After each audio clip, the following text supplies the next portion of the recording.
Testing 1, 2, 1, 2.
Okay, if I can have your quick attention. A few of you have asked to speak to a NASCAR representative. Scott Miller is going to be available right now at the NASCAR hauler. So if you will make your way to the Monster Energy Series hauler, he will be outside there and we'll be there for a few minutes, and then we will also grab audio for those that may not be able to make the trip down.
Also, one quick side note, for anyone who's concerned about going to hear Miller speak, but then miss Kyle Larson, know that we won't bring Kyle Larson until Miller is done speaking.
gonna start, rolling here with our post-race media availability.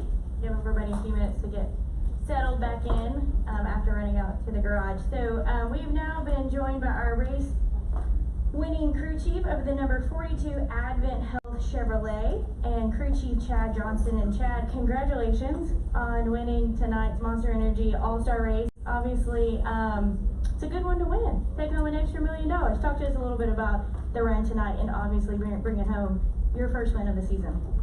Yeah, it comes at a good time for us. You know, we've had a rough year. We've had a lot more speed than what we've shown in points, obviously, but haven't been able to string together any finishes until as of late. So we come off of a 3rd place finish at Dover and a 7th place finish at Kansas, and with the exception of that, in Phoenix, the only 3 races we haven't had issues. So to come here to the All-Star race and be able to take home $1 million is huge for us, and hopefully it's a, you know, kind of a stake in the ground for a turning point for us. All right, we'll take questions for Chad. If you have one, please raise your hand. We'll get a microphone to you. Who'd like to kick us off this evening? All right, we'll start over here with Jacob, go to Mark, and then Peter. Do you have a question? Nope. Okay. Jacob Thielman, Speed Sport. Chad, obviously it's been a rough stretch for you guys over the last year plus not going to victory lane. How much have you had to do? What have you done or said to Kyle to help keep him from getting too down on himself and just keep fighting through all this to get back to the top tonight? No, but we just keep plugging away and trying to find speed. Like I said, we haven't got the finishes we've deserved. Obviously we haven't had the speed we wanted. I feel like most races we've been 5th to 10th place cars, which isn't good enough, and we just keep plugging away at it, and he's a racer, so he's going to give you 110% no matter what he's got, and it's just up to us to figure out with this new package and everything what he needs to go fast. And obviously this weekend was a different package than what we've been racing, but it's still it's never bad to win, especially when it's for $1 million. Okay. Mark here. Mark Carroll, PRN. Chad, because you guys haven't won in so long, what was the initial feeling? Was it excitement that we won or relief that we finally won? I think a little bit of both. Obviously, relief because we had a couple of good years there where we won a lot of races, and last year we got a lot of 2nd place finishes, and we're in contention to win, just couldn't close it off. So, like I said, any win's a big win. Obviously, this weekend's a little bit different because it's not point racing, but still, everybody's laying everything out on the line racing for $1 million. So it's I think more relief for me than probably excitement, but by tomorrow maybe it'll be a little bit more exciting. All right, additional questions? We'll take one to Bob. I have 2. Bob Hockers, Fox Sports. Chad, what does this do for maybe the confidence of you and Kyle in each other? I mean, it seemed, especially kind of after Richmond, that there might be some frustration. Yeah, I'm not sure what you're referring to there. Him taking the car to the hall, you're like, hey, come to pit road. He was like, and he took it to the hauler because he knew it was. Yeah, he knows better than anybody else. So it definitely couldn't be out there. We couldn't have fixed it. So he knows better than anybody. But I don't know if there's ever been any frustration between the 2 of us. I've got 100% confidence in him. I believe it's the same from him to me. We're just plugging away. It's the same group of guys that we won races with, and it's a different package and a lot of things different this year. We definitely haven't started off like we wanted to, but normally we start off pretty well and then don't end up finishing very well. So hopefully we're on pace to kind of hit our stride and get to where we're stringing together some finishes and competing for wins towards the end of the year. And with the passing that we saw tonight, how much do you think will be replicated in the 600 or with the radiator ducts and the different splitter? Is there no correlation? I think it's hard. It's really hard to say. I'd have to go back and watch the race because obviously for me, everybody else's comment on how easy it was to pass. I felt like when you run the open, you kind of have an advantage the first, especially with the first 30 lap run of being on track, knowing what to expect, being able to adjust on your car where the guys that are in the All-Star race don't have that. So it's a good time to take advantage of that information and being able to gain some of the track track position back pretty quickly. And I have one more. NASCAR shared with us some of what they found in their study of the Talladega crash, that they felt the damage in the right front quarter panel, and it lifted more from the right side rather than it being rear lift. Is that what you kind of agree with what they were showing you? And is there anything basically that no changes need to be done to the cars? Do you agree with that? Yeah, I think there's no arguing that the right side of the car came up before more than rear. The car was, at 60 degrees of yaw, and it was laid over on the left-hand side, and the right side skirts came off the ground, and it got airborne, and, it had pretty significant right side damage from where the 24 came over and hit us. So, definitely I think that had a big factor in it. It's not for me to say, but yeah, I don't know that you could disagree with it. I think the encouraging part to me was how well the car held up, in the driver cockpit area. Everything stayed where it was supposed to. Our biggest concern was the mirror bracket got ground off. So to me, when you have an accident like that and to come out of it unscathed and only be worried about a bracket's a pretty big, attaboy for NASCAR and how safe the cars are nowadays. All right, any final questions? All right, well, congratulations on your win. You'll probably enjoy this one a little bit, and then obviously get back to work in advance of next week's Coca-Cola 600. All right, thank you guys.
All right, Kyle Larson will be joining us in just a few minutes.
He's now been joined by our race winner, driver of the number 42 Advent Health Chevrolet, Kyle Larson. Congratulations, you're $1 million richer.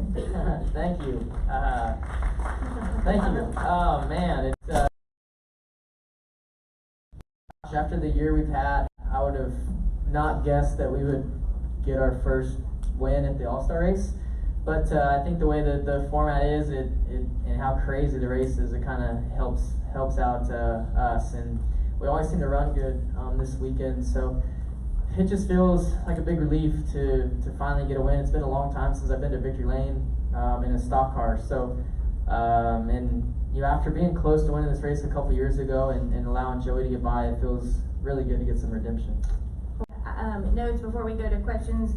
This is the second All-Star victory for Chip Ganassi Racing, and then also, Kyle, you become only the second driver to win the Open and the All-Star in the same night. Casey Kane is the other driver to do so. So we will take questions for Kyle. If you have one, please raise your hand, and we will get a microphone to you. Start with Jacob. Jacob Zillman, Speed Sport. Two questions for you, Kyle. First, you noted it's been a while, September of 2017, I think it was. Chad spoke to it a little bit earlier, but from your side, what have you done over the last year and a half, where you've been close and had things keep beating you down, to not let yourself get down and just keep pushing for a result like this? Yeah, it's this year's been different for me. I've never worked out before, and I've been in the gym a little bit more this year with Josh Wise, and just working out with him and being around him puts a lot more confidence and ease into me. I feel like I'm just more calm. I wasn't nervous at all that last restart, and I think partly of that is from just feeling like I am prepared, and also losing close races. I feel like I've done a good job of not getting stressed out. Even with me losing the Chili Bowl, I felt like I was really calm until the last two laps, and I gave the race away. And tonight I wasn't going to let that happen. So with those losses that I've had, you grow from each and every one of them. So hopefully we can continue this, and I feel like everybody becomes a better driver the older they get, but I feel like I've put more work and effort into it this year. And it looked crazy out there, much like it did last year. How do you feel like the racing was different this year, and how do you feel like the cars drove differently, if they did, compared to last year's package here? From what I remember of last year's package, I feel like you would get choked down a lot more on the bottom lane than we would this year. So that's really the only difference I can think of off the top of my head right now. It's been a while. Those cars were even slower than what we have tonight. But restarts were intense for sure.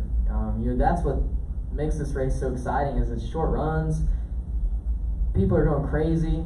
Even though it's a 20-lap run, there's still a caution or two in each segment because everybody's just going nuts. And so just having short runs like that, I think, really showcases this package. I felt like the first run, it got strung out. It would have been pretty impossible to pass, but the restarts were.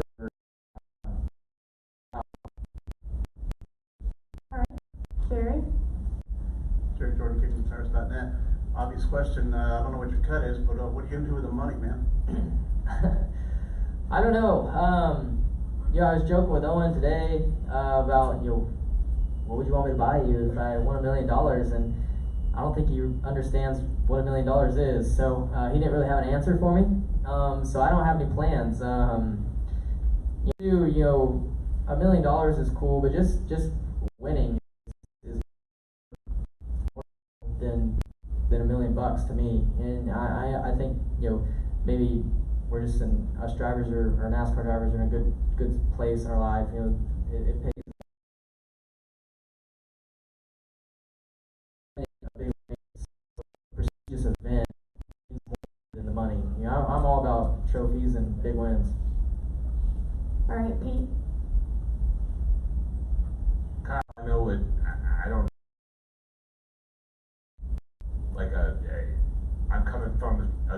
perspective, but at Talladega, when I see you do what happened there, I just say, how do you come back from something like that? How do you get yourself in a frame of mind where a month later, you're sitting here talking about a victory? Yeah, I don't know. I'm not sure. Maybe it's because I grew up racing sprint cars and crashes happen, and I've first flip I've ever had. So I don't get scared from it. It doesn't rough me up. It doesn't bother me. Thankfully I was uninjured, other than just a stiff neck for a couple days. So that also helps. Not get yourself psyched out. But really just. I think the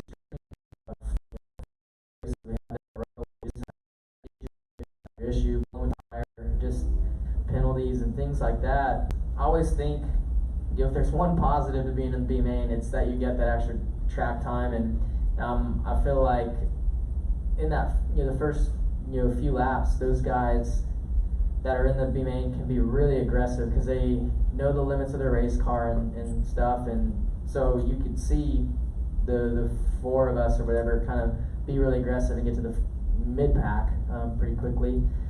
And then everybody kind of figures it out after that. But there is a slight advantage for the first 10-15 laps, I think, of being in that race. All right, go ahead. Kyle, Pete McCall with AutoRace1.com. You finished second to Kyle Busch back in 2017. This year you won the race, and Kyle Busch pretty much used up his car trying to track you down. Does that make you feel good that you have a little bit of vindication on that loss in 2017?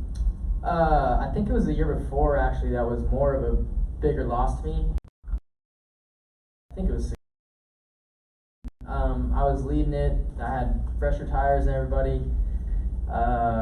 Got to the lead, and then Joey was able to track me down and get by me, and we just kind of played chicken with each other into one, and I got into the wall, and he went on to win. So that's the one where I feel like this race feels like I got some redemption back, because I felt like I was in an amazing spot to win this race then, and just didn't get the job. Remember how the race in 2017 went for me. I forgot I even ran second. I knew I've contended to win a couple of these, but yeah, we always seem, like I said, we always seem to run really well this weekend for whatever reason. My balance is just good, and then in the 600 miles we get really loose, or just I make a mistake, hit the wall. So yeah, hopefully we can keep this balance that we got with our car and be strong next week too. I believe we had a question. There we go. Yes, Michael Freer with the Independent Tribune. Kyle, can you talk about your approach to today? When you began today, you didn't even know if you'd be in the field, and now you come away with a win and $1 million. How was your mindset when you woke up today? What were you thinking? Well, I was thinking we needed to get Owen to T-ball on time. He had his last T-ball game today. So I don't know, we were just pretty relaxed. It's cool, my crew chief's son and Owen, they're on the same T-ball team, so we were both there relaxing. Eric Amarola's kid was in the game before us, so it was kind of funny just to see, everybody's got big stakes, racing for big money, in a few hours, but we're all hanging out there with our kids for a little while. So I was pretty relaxed, but yesterday in practice, I knew we had a good car compared to the guys that were in the B main, and then so because of that, I feel like I had to be a little less aggressive in that race, just to take care of my equipment, to not dig myself a hole and get some damage where I couldn't contend to win one of those segments. So we were able to try and give it away a couple different times, but got it done, and I was getting a little more stressed out kind of each caution we had, just because I was thinking how it wasn't going to work out, but we were able to make it in, and the rest is history. All right, we're gonna go upstairs to the press box. Jim Mother, Motorsport.com. Kyle, have you been more frustrated this season because you felt that you have had cars and the speed capable of winning, or have you felt frustrated because you didn't think you guys were on par to some of the others in the field? No, I mean, just more frustrated at the luck, probably more than anything. I don't even know if this locks us into the playoffs or not, but it's It does tough. not. Oh, thanks. Sorry. Very bad news. I was It does hoping not. you were gonna say it does. Don't we get like some playoff points though, at least? No, No. we used to. Wow, that sucks. But But you won $1 million. yeah. So anyways, it's tough to, you know, as I've learned in my Cup career, you know, aside from 2017, it's pretty tough to make the playoffs. You know, there's a lot of cars that are, you know, make it, but you know, those last, you know, 4 or 5 spots, you know, depending on what guys win throughout the season, it's tough to make the playoffs. So, you know, with all the string of DNFs that I had and bad finishes, that's what was more frustrating, just because I knew, you know, we were just putting ourselves, or I know we were putting ourselves in a bad spot to, you know, make it to the playoffs, you know, where you have to be extremely consistent and just take what you can get, you know, from now on, where you can't almost be as aggressive as you could be if you had a fast car and were consistently running top 5 and things like that. So that's what was more frustrating. I feel like we've had, you know, I feel like Kansas kind of showed it last week. I feel like I've been like a 7th or 8th to kind of 12th place car all season, but I haven't got to show for it. And that's, you know, 7th to 12th isn't that great. You know, a week ago or a few days ago, I would say, you know, we can't win a race like that. But we proved today that we could. So we just got to continue to keep working hard and learning what we can. You know, making our cars better and faster and more grip, more speed, everything. You know, pit crew's got to be on it. I got to be on it. You know, if we want to continue to run up front. All right, Mark, did you have a question? We'll take one last question from Mark. Mark Arrow, PRN. Chad was in here, said it was a relief. You mentioned earlier, it's a relief. In other sports, you know, when a guy's in a hitting slump, he's gripping the bat too tight, he's trying too hard, gets a couple of hits, relax, and everything starts falling into place. Do you see that as potentially for your team, that this is the last little thing so you guys can relax, settle in, and do your deal and win some more races? I hope so. You know, it's been such a rocky start, and we haven't gotten any momentum at all up until the last couple weeks, a little bit, and then today I hope, you know, kind of helps it. This is a great time of year for me to get a win, and you know, winning not only is important for me in NASCAR, you know, because it's, you know, what I make my living in, it's what I race for points and for a championship in, but this is the time of year where I start getting to race a bunch, you know, so you know, I'm going to be in a race car, I think, every day for the next, you know, probably almost 7 or 8 days. So this is a good time of year for me to get some momentum and, you know, get into my sprint car season, my midget season, as well as, you know, the NASCAR stuff on the weekends. So hopefully this will turn it into, you know, I can get some double-digit wins this year. What's your schedule like for these next 7 or 8 days? Where are you racing? Yeah, I'm gonna race my outlaw car at Millbridge. You always do that on Tuesday and Wednesday. I think they practice there on Monday, so I hope I got some partying to do tomorrow, but I still got some work to do in my go-kart. And then I'll be at Charlotte, the dirt track, Friday and Saturday, racing with the World of Outlaws, 600 Sunday. Then go to Lawrenceburg on Monday, and then I have a few days off. And then after Pocono, I think I do Fairbury with the Outlaws, and then a couple nights at Midget Week. And then we have our off weekend, and I race 6 nights in Ohio. So I get to race in a bunch here. This is a fun time of year for me. All right, Claire, did you have a question? Okay, final question from Claire. I know that Kevin Harvick's Happy Hours is coming up this week, and so I've been asked to ask you about Kevin Harvick giving you that push. I saw the back of your car. Talk us through that. Yeah, it was nice for, I guess, the millennial car to, I don't even know if I'm considered a millennial still, but it was nice to have the millennial car give me a big shove like that. One of our social guys said I yeeted the millennial car, so I don't know what that means, but he does, so cool. On a scale of 1 to 10, how was that push from Harvick? Am I supposed to answer with emojis? It was fire. Very well played. Well, Kyle, congratulations on your All-Star victory tonight. You will be glad to know that inspection is all clear with no issues. You are officially Awesome. Thank you. declared the winner, so congratulations. Enjoy, tomorrow.